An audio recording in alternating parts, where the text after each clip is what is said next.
Hello everyone, आज खूप दिवसांनी ब्लॉग शूट करण्याची इच्छा झाली आणि आज होता गुरुवार आणि मी सध्या साईबाबाचे गुरुवारचे व्रतसुद्धा करत आहे.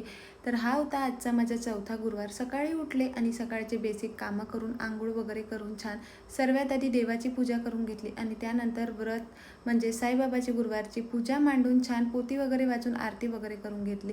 त्यानंतर माझ्या राजानीसुद्धा नमस्कार करून प्रसादावर डाव मारला.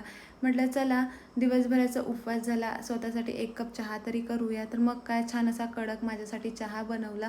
घड्याळात बघितले तर वाजले होते 5:30. तर म्हटलं चला आता बाकीची तयारी करूया. मस्त घर वगैरे झाडून घेतलं. त्यानंतर फ्रेश वगैरे मीसुद्धा फ्रेश वगैरे झाली.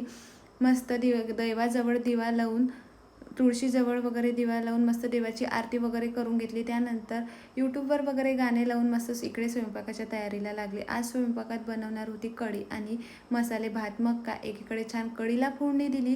कढीला फोडणी दिल्यावर अशी बेसिक याची आलू भाताची तयारी करून घेतली. तुम्ही पण अशी तयारी करून ठेवता का? कमेंटमध्ये नक्की सांगा. बाकीचासुद्धा स्वयंपाक केला आणि त्यानंतर देवाला नैवेद्य वगैरे दाखवून छान मी सुद्धा जेवण केलं. असा होता आजचा दिवस. भेटूया नेक्स्ट व्हिडिओमध्ये.